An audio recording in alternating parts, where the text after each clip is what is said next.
నమస్తే, welcome to our channel. నేను మిషాల్ని. YS Vivekananda Reddy గారి హత్య కేసుపై సుప్రీంకోర్టులో విచారణ జరిగింది. అయితే ఇక ఆ పరిణామాలు ఎలా ఉండబోతున్నాయి? ఇలాంటివన్నీ డిస్కషన్ చేసే ముందు స్టూడియోలో ఉన్నారు సీనియర్ జర్నలిస్ట్ దుర్గకుమార్ గారు ఉన్నారు. వారిని అడిగే విషయాలన్నీ తెలుసుకునే ప్రయత్నం చేద్దాం. నమస్కారం సార్. నమస్తే మిషాల్ని. సార్, ఇప్పటికే వివేకానంద హత్య కేసుకు సంబంధించి సుప్రీంకోర్టులో విచారణ జరిగింది. అయితే ఈ విచారణ జరిగిన నేపథ్యంలో అవినాష్ రెడ్డికి అయితే ముందస్తు బెయిల్ వాయిదా పడింది. ఎందుకంటే సునీత గారి తరపున లాయర్ గారు అయితే సిద్ధార్థ లోత్రా అయితే వాయిదా వేయమని చెప్పారు. అసలు ఇంకా ఏం జరుగుతుంది ఈ కేసుకు సంబంధించి అంటే ఏం చెప్తారు సార్? ఇది 6.5 సంవత్సరాలు అయిపోయిందమ్మా వైఎస్ వివేకానంద రెడ్డి గారి హత్య. అదొక పెద్ద మిస్టరీగా మారింది. అసలు దాని మీద ఒక అడుగు కూడా ముందుకు పడలేదు. ఆ కేసు ఏం జరిగింది ఎవరనేది కూడా తెలియని పరిస్థితుల్లో 2 తెలుగు రాష్ట్రాల ప్రజలు కూడా ఎదురు చూస్తున్నారు అసలు ఈ కేసుకి న్యాయం జరుగుతుందా లేదా అని. దీనికోసం వివేకానంద రెడ్డి గారి కుమార్తె డాక్టర్ సునీతారెడ్డి అలుపెరగని పోరాటం చేశారు. ఆమె అనేక సార్లు సుప్రీంకోర్టు, హైకోర్టు, ఈ ట్రయల్ కోర్టుగా ఉన్న హైదరాబాద్ సిబిఐ కోర్టులోనూ చాలా న్యాయ పోరాటం చేశారు. అనేక రాజ్యాంగ వ్యవస్థల దగ్గర కూడా ఆమె వింతపత్రాలు సమర్పించారు ఈ కేసుకు సంబంధించి న్యాయం జరగాలని. కానీ ఈ కేసులో ఇవాళ చాలామంది అనుకుంది ఏంటంటే ఈ కేసు కంచికి చేరిపోయింది, ఇక ఇది తేలని అంశం, ఇదొక మిస్టరీ, అంటే అంతు చిక్కని నిజంగా మిగిలిపోతుంది అనేది.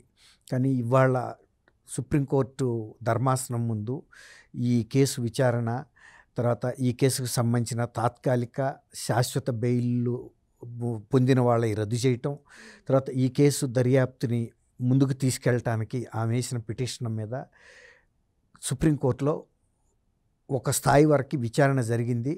అయితే ఏంటంటే పూర్తి స్థాయి విచారణ ఈ కేసులో స్ట్రెంగ్త్ అంటే దీనిలోని లోపాలని లేకపోతే బలాబలాలను గురించి ఇవాళ చర్చించే అంత మాకు తీరిక లేదు. కానీ ఈ కేసుకు సంబంధించి మేము కొన్ని ఆదేశాలు అయితే ఇవ్వదలుచుకున్నామని చెప్పారు. ఈ 2 వాదనలు విన్న తర్వాత వాళ్ళు సిబిఐని అడిగారు ఈ కేసుని ఫర్దర్గా విచారణ చేయాల్సిన అవసరం ఉందా అని. అంటే చెయ్యాలి, చేస్తాము, మీరు ఆదేశిస్తే అన్నారు. అంతవరకు అంటే ఇప్పటి వరకు పాత్రధారులే వచ్చారు, సూత్రధారులు రాలేదు. అసలు ఎప్పుడైనా సరే ఒక కేసు తాత్విక ముగింపుకి రావాలి అంటే అసలు ఈ కేసుకి స్కెచ్ చేసింది ఎవరు, దీనివల్ల లబ్ధి పొందింది ఎవరు, అసలు ఈ కేసు ఈ నేరాన్ని చేయించింది ఎవరు అనేది బయటికి రావాల్సిన అంశం. అది ఇంతవరకు ఎక్కడా కూడా దాని వరకు వెళ్ళలేదు. ఊరికే అప్రూవర్స్ ఎవరైతే పార్టిసిపేట్ చేశారో అంతవరకు వెళ్తాం తప్ప ఇందులో సుపారీ కూడా ఇచ్చారు 40 కోట్ల రూపాయలు దస్తగిరికి ఇచ్చింది 40 కోట్ల రూపాయలు అంటే ఎవరో మామూలు వాళ్ళు ఇవ్వలేరు, రోడ్ల మీద వెళ్ళేవాళ్ళు. తర్వాత ఆయన మీద తీవ్రమైన ద్వేషం, రాజకీయ పగ ఉన్న వ్యక్తులు కూడా ఎవ్వరు లేరు. ఇప్పుడు ఉంటే తెలుగుదేశం ఉండాలి. తెలుగుదేశానికి వివేకానంద రెడ్డి గారికి ఎటువంటి విభేదాలు లేవు. అసలు ఆ కడప జిల్లా ఫ్యాక్షన్ రాజకీయాలు ఉన్నా కూడా ఎవరు కూడా వివేకానంద రెడ్డి గారి ప్రాణం తీసేటంత పగ ఉన్న వాళ్ళు కూడా ఎవ్వరు లేరు అక్కడ. అందరితోనూ ఆయన ఫ్రీగా తిరుగుతాడు. ఆయన మోపెడ్ వేసుకుని కూడా పులివెందుల్లో ఎంఆర్ఓ ఆఫీసులకి వీటికి కూడా తిరిగేటంత ఫ్రీ మనిషి ఆయన. కానీ మార్చి 19 రాత్రి 2019లో ఆయన్ని అతి దారుణంగా హత్య చేసి దాన్ని గుండెపోటుగా చిత్రించారు. ఆ గొడ్డళ్ళు కూడా కదిరి అని అనంతపూర్ డిస్ట్రిక్ట్ వెళ్ళి మరీ కొనుక్కొచ్చారు. తర్వాత నిందితులందరూ కూడా ఆయనకి తెలిసిన వాళ్ళే. వాళ్ళు ముందుగానే ఆయన్ని రాత్రిపూట ఒంటరిగా ఉంటాడు, ఆ ఇంట్లో ఎవరు ఉండరు, కుటుంబ సభ్యులు హైదరాబాద్లో ఉంటారు. ముందుగానే వాళ్ళు స్కెచ్ చేసుకుని తలుపులు వేసినట్టుగా చెప్పారు తప్ప వాటికి బోల్ట్లు కూడా వేయలా. ఆయన యథాప్రకారం బెడ్రూమ్లో పడుకున్నారు. కానీ దొడ్డు వైపు నుంచి తలుపు తీసి వాళ్ళు ముందే పథకం ప్రకారం ఉన్నారు కాబట్టి అవినాష్ రెడ్డి గారి ఇంటి దగ్గర సమావేశమై అక్కడ మద్యం తాగి వాళ్ళు ఆ గొడ్డలు తీసుకుని వచ్చి చంపటం, మళ్ళీ చంపిన తర్వాత మళ్ళీ ఆ దగ్గరలోనే ఉన్న అవినాష్ రెడ్డి గారి ఇంటికి వెళ్ళటం, సమావేశం అవటం, అక్కడి నుంచి ఎవరి పని మీద వాళ్ళు వెళ్ళిపోయారు. ఫస్ట్ వచ్చి అవినాష్ రెడ్డి గారు చూసి వాటి ఆధారాలన్నీ చెరిపించేశాడు. హాస్పిటల్ గంగిరెడ్డి గారిని ఉండేవాడు, జగన్మోహన్ రెడ్డి గారి మామ, ఆయనకి మల్టీ స్పెషాలిటీ హాస్పిటల్ ఉంది. అక్కడి నుంచి వీళ్ళ కొడుకు అయ్యే వ్యక్తి మొన్న మధ్య చనిపోయాడు, అభిలాష్ రెడ్డి అనుకుంటా. అతను ఒక సూపర్ స్పెషాలిటీ డాక్టర్ని పిలిపించి అతనితో కుట్లు వేయించి కొన్ని కంపౌండర్లతో కట్లు కట్టారు చనిపోయిన శవానికి.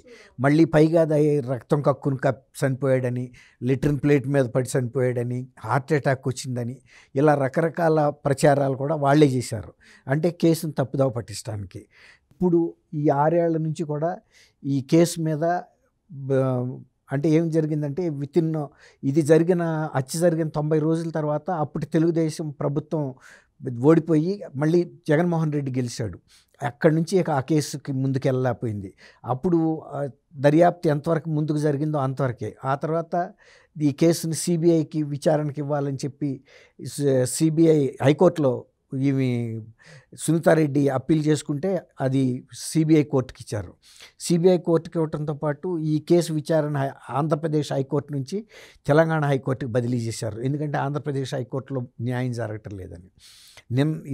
ఈరోజు పొద్దున జరిగిన సుప్రీంకోర్టు వాదనను సుప్రీంకోర్టు ఒక స్పష్టమైన ఆదేశాలు ఏమి ఇచ్చిందంటే, ఈ కేసులో ఈ బెయిల్ మీద తాత్కాలిక బెయిల్ కానీ శాశ్వత బెయిల్ పొందిన వ్యక్తులందరి గురించి అసలు ఆ బెయిల్ ఇవ్వటం అవసరమా లేదా అనేది సిబిఐ కోర్టు ఏదైతే ఈ కేసును విచారిస్తుందో హైదరాబాద్ సిబిఐ కోర్టుకి రిఫర్ చేసింది. రిఫర్ చేయడంతో పాటు ఈ కేసు విచారణని 8 వారాలలోగా పూర్తి చేయాలని కూడా ఆదేశించింది. అంటే ఈ కేసు విచారణ సుప్రీంకోర్టు పర్యవేక్షణలోనే జరుగుతుంది మొదటి నుంచి. ఇప్పుడు సునీత గారు 2 వారాల్లో ఇక్కడ అప్పీల్ చేసుకోవాలి. ఒకటి అప్పీల్ చేసుకున్న తర్వాత 8 వారాల్లోగా వీళ్ళు జడ్జిమెంట్ ఇవ్వాలి దాని మీద. ఇప్పుడు వీళ్ళు కేసు ఎలా ప్రభావితం చేస్తున్నారు, మొన్న ఈ మధ్య దస్తగిరి జైల్లో ఉంటే కూడా ఒక నిందితుడు కుమారుడు డాక్టర్ రూపంలో వెళ్ళి ఆయన్ని అక్కడ బెదిరించిన సంఘటనలు ఇవన్నీ కూడా సిబిఐ కూడా తీసుకొచ్చింది దృష్టికి. తర్వాత సునీత తరపు సిద్ధార్థ లూథ్రా కూడా తీసుకొచ్చారు. తర్వాత గతంలో జరిగిన ఈ కేసు పరిణామాలన్నీ కూడా తీసుకొచ్చి దీని వెనకాల బలమైన శక్తులు ఉన్నాయి కాబట్టి ఖచ్చితంగా ఈ కేసుని ఫర్దర్గా విచారణ పూర్తిగా అంటే సూత్రధారులు బయటకు వచ్చే వరకు విచారణ చేయాలి. ఒకటి. రెండోది బెయిల్ రద్దు కూడా చేయమని ఆయన సుప్రీంకోర్టు ధర్మాసనం ముందు వాదనలు వినిపించాడు. ఆ వాదనలో సహేతుకతని సుప్రీంకోర్టు కూడా గమనించి ఇంతకన్నా డీప్గా ట్రయల్ కోర్టే నిర్ణయించడం దీంట్లో సమంజసంగా ఉంటుంది. ఎందుకంటే ఆ కేసు పరిశీలన అంతా సిబిఐ కోర్టు పరిశీలనలో ఉంది కాబట్టి ఈ కేసును అక్కడికి రిఫర్ చేశారు. రిఫర్ చేయడంతో పాటు దీని పరిమితిని కూడా చెప్పారు. ఏ అంశాలను మీరు పరిశీలించాలి, ఎంతలోగా పరిశీలించాలి. కాబట్టి నిరంతరం వాయిదా వేసుకుంటూ పోయే సమస్య లేదు. తర్వాత ఈ బెయిల్ మీద కూడా ఒక స్పష్టమైన ఆదేశాలు ఇస్తారు. ఎట్లా అంటే సిద్ధార్థ లూథ్రా గారు సుప్రీంకోర్టుకి ఈ ముద్దాయిలు కనుక బయట ఉంటే కేసులో నిందితుల్ని ప్రభావితం చేస్తున్నారు, సాక్షుల్ని ప్రభావితం చేస్తున్నారు. చాలామంది ఈ కేసుకి సంబంధించిన సాక్షులు కూడా అకాల మరణం, ఆకస్మిక మరణం జరిగినాయి. ఇవన్నీ కూడా చాలా భయాందోళన కలిగిస్తున్న సమస్యలు. కాబట్టి ఇది తీవ్రంగా పరిగణించమని అడిగాడు సుప్రీంకోర్టుని. సుప్రీంకోర్టు కూడా ఈ కేసు మీద వాళ్ళకి చాలా అవగాహన ఉంది కాబట్టి ఈ కేసు ముందుకెళ్లే విధమైనటువంటి ఆదేశాలు ఇచ్చే తప్ప ఏ విధంగానూ ఈ కేసుకు బ్రేకులు వేసే విధంగా కానీ కేసును బలహీనపరిచే అంశాలు కానీ వాళ్ళ ఏమి జడ్జిమెంట్లో కానీ సుప్రీంకోర్టు ధర్మాసనం ఇచ్చిన ఆదేశాల్లో కానీ లేవు. ఓ రకంగా ఎవరైతే ఈ కేసులో ప్రత్యక్షంగా కానీ పరోక్షంగా కానీ ఆర్థికంగాను నేరపరంగాను సపోర్ట్ చేశారో, తర్వాత ఆయన వివేకానంద రెడ్డి వాళ్ళ రాజకీయ భవిష్యత్తుకు అడ్డంగా ఉన్నాడు కాబట్టి ఈయన్ని తీసేయాలనుకుని ఎవరైతే కుట్ర చేశారో ఇప్పుడు వాళ్ళందరికీ కూడా వణుకు పుట్టే అంశమే ఇది. ఖచ్చితంగా ఇది త్వరగా కేసు కదులుతుంది. సూత్రధారులు అందరూ ఎదురు చూస్తున్నట్టు 2 తెలుగు రాష్ట్రాల ప్రజలు ఎదురు చూస్తున్న సూత్రధారులు ఎవరో కూడా బయటకు వచ్చే సందర్భం అయితే ఖచ్చితంగా ఉంటుందని భావిస్తుంది. సునీత గారైతే పోరాటం చేస్తుంది, మరి ఇంకా మరింత పోరాటం చెయ్యాలని చెప్పి ఆమె మాట్లాడుతుంది. ఇక విచారణ కూడా మరింత విచారణ జరపాలని కూడా అడుగుతుంది. మరి ఏ విధంగా ఇంకా ముందు ఏ విధంగా ఉండబోతుంది అంటే ఏం చెప్తారు సార్? ఇది సిబిఐ కోర్టుకి ఇచ్చారు కదా, మాకు సిబిఐ కోర్టు ఇచ్చిన ఆదేశాలు కనుక ఆమెకి ఏదన్నా న్యాయం జరగలేదని కనుక అనుమానం ఉంటే, స్పష్టత రాలేదు అని అంటే మళ్ళీ అప్పుడు హైకోర్టుకి వెళ్ళే అవకాశం కూడా మళ్ళీ సునీత గారికి ఉంది. హైకోర్టులో కూడా ఆమెకు సరైన న్యాయం జరగలేదనుకుంటే మళ్ళీ సుప్రీంకోర్టుకి వెళ్ళే అవకాశం ఉంది. అంతేగాని సుప్రీంకోర్టు మా దగ్గరికి రావద్దని చెప్పలేదు. ట్రయల్ కోర్టుతో ముందు విచారణ జరగనివ్వండి, వాళ్ళ ఆదేశాలు ఏమి ఇస్తారో చూద్దాము. అసలు ఆదేశాలు ఇవ్వటానికి ఎక్కువ అర్హత ఉన్నది ట్రయల్ కోర్టుకేను. ఎక్కువ దీని మీద అవగాహన ఉన్నది కూడా ట్రయల్ కోర్టుకి అన్నట్టుగా ఇచ్చారు తప్ప ఆ కేసుని సుప్రీంకోర్టు మేమేదో ఈ విచారణకు అంత సుముఖంగా లేవన్న భావన అయితే లేదు. చాలా అన్ని అంశాలు విన్నారు. Additional advocate solicitor general additional solicitor general ఇచ్చిన సిబిఐ తరపున మాట్లాడిన అంశాలని పరిగణలోకి తీసుకున్నారు. వాళ్ళు కూడా కేసుకి ఫేవర్గానే ఉన్నారు. దర్యాప్తు చేయాల్సిన అవసరం ఉందన్నారు, ఈ బెయిల్స్ రద్దు చేయాల్సిన అవసరం ఉందన్నారు. అట్లాగే సిద్ధార్థ లూథ్రా కూడా సునీత గారి తరపున మాట్లాడుతూ ఇదే అంశాలని ఇద్దరిది ఏకీభావన కుదిరింది.